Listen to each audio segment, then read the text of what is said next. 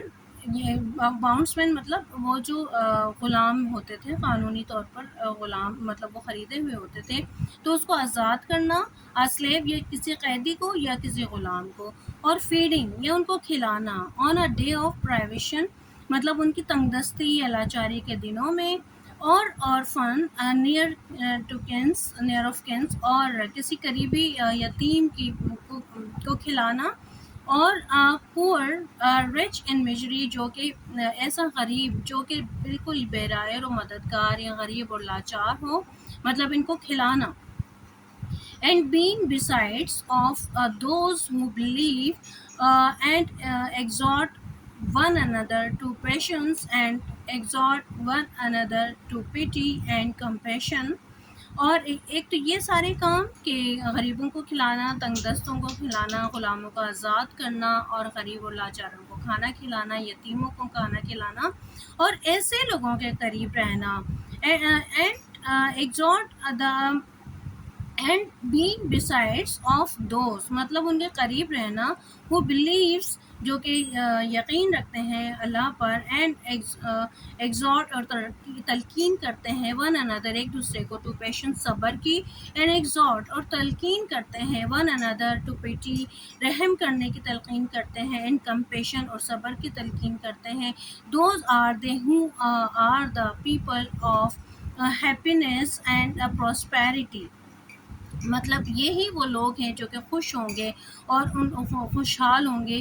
who will be given their records in their right hands on judgment day. اور یہی وہ لوگ ہوں گے، ریکارڈز مطلب ان کے اعمال نامے، جن کو دیے جائیں گے ان کے اعمال نامے ان کے سیدھے ہاتھ میں یا دائیں ہاتھ میں on judgment day، آخرت کے دن. قرآن 90:13-18. The Rasulullah صلی اللہ علیہ وسلم freed many of his own slaves and encouraged others to do the same. آپ صلی اللہ علیہ وسلم کے پاس بھی پہلے غلام ہوتے تھے، اور آپ صلی اللہ علیہ وسلم نے اس کی صرف تلقین ہی نہیں کی تھی، بلکہ سب سے پہلے خود بھی غلاموں کو، جو آپ صلی اللہ علیہ وسلم کے پاس غلام تھے، انہیں آزاد کیا تھا. free many of his own slaves and encouraged others to do the same. اور انہوں نے دوسروں کو اس کی تلقین کی تھی کہ وہ بھی یہی کریں. equality and human treatment، برابری اور انسانی سلوک. he introduced Muslim to treat their slaves like brother. اور آپ صلی اللہ علیہ وسلم نے یہ سختی کی تھی اور یہ کہا تھا کہ جو مسلمان ہیں کہ انہیں غلاموں کے ساتھ بھائیوں کی طرح سلوک کرنا چاہیے. and he instructed Muslims to treat their slaves like brothers. اور انہیں بھائیوں کی طرح رکھنا چاہیے. your slaves are your brothers. تمہارے جو غلام ہیں وہ تمہارے بھائی ہیں. feed them with what you eat. تم انہیں وہ کھلاؤ جو تم کھاتے ہو. and clothe them as you clothe yourself. اور انہیں وہی پہناؤ جو تم خود پہنتے ہو. صحیح مسلم، اور یہ صحیح مسلم کی حدیث ہے. اچھا، اب یہ کیا کہتے ہیں، یہ چیپٹر ابھی یہ جو ہمارے نیو ایڈیشن ہے تمام بکس کا، اس میں مسائل کچھ اس طرح سے ہیں. ایک تو چیپٹرز جو ہیں وہ لیندی بہت ہیں، اور ان کے فونٹ سائز بھی جو ہے وہ بہت کہہ لیں کہ اس طرح سے بنائے گئے ہیں کہ ریڈنگ بھی تھوڑی سی ڈیفیکلٹ ہوتی ہے بچوں کے لیے. تو اس لیے ان چیپٹرز کو ان کا بریک کر کے ہی لیکچرز دیے جاتے ہیں. تقریباً 3 سے 4 ڈیز میں یہ آپ کی فزیکل کلاس میں بھی کور ہوتے ہیں. اور اسی طرح سے کیونکہ جب چیپٹر زیادہ لینتھی ہو جائیں تو وہ اس میں سے بچہ پھر ایگزاسٹ ہو جاتا ہے اور اس کی لرننگ کیپیسٹی اور لسننگ کیپیسٹی جو ہے وہ ختم ہو جاتی ہے. تو اسی وجہ سے ویڈیوز بھی جو ہے آپ لوگوں کو اتنی ہی سینڈ کیے جاتے ہیں کہ جتنا آپ لوگ اس کو مطلب سمجھ سکیں آسانی سے اور یاد کر سکیں. اسٹوڈینٹس آپ نے مطلب تمام چیپٹرز کی ٹرانسلیشنز نہیں یاد کرنی ہوگی. وہی چیپٹرز جو آپ کی ٹرانسلیشنز کے لیے امپورٹنٹ ہوں گے ان کی ٹرانسلیشنز آپ لوگوں کو اچھی طرح یاد کرنی ہوگی کیونکہ 8 مارکس کا کوشچن آتا ہے. اور ابھی تو آپ کی خوش نصیبی یہ ہے, it's your good luck that in according to new pattern you people will be having 2 paragraphs for the translation and there will be a choice کہ آپ نے کون سا پیراگراف کرنا ہے. ان دا پریویس سلیبس مطلب according to the previous edition آپ کے پیپر میں ایک ہی پیراگراف آتا تھا 10th کی بک میں اور وہی آپ نے ٹرانسلیشن کرنی ہوتی تھی. تو یہ آپ لوگوں کی گڈ لک ہے کہ now you will be having 2 paragraphs for the translation and you will have the choice of one. Okay, and students take care of yourself اور اپنا خیال ایسے رکھیے کہ جیسے وہ مٹھائی کی دکان پر بیٹھا ہوا حلوائی اپنی مٹھائی کا خیال رکھتا ہے کہ اس کے اوپر کوئی گرد و غبار یا کوئی کہہ لیں کہ مکھیاں نہ آ جائیں. تو اسی طرح سے آپ اپنی ذات کا خیال رکھیے کہ معاشرے کی جو گرد و غبار ہے اور جو برائیاں ہیں وہ آپ کے اوپر نہ آ سکیں اور آپ اپنی ذات کا, اپنے کردار کا اور اپنے اخلاق کا بہت اچھے سے خیال رکھ سکیں کیونکہ آپ بہت اہم ہیں. You are precious. Take care of your self. If you like the videos don't forget to subscribe, like and share with your friends. Thank you so much. Have a nice day. Allah Hafiz.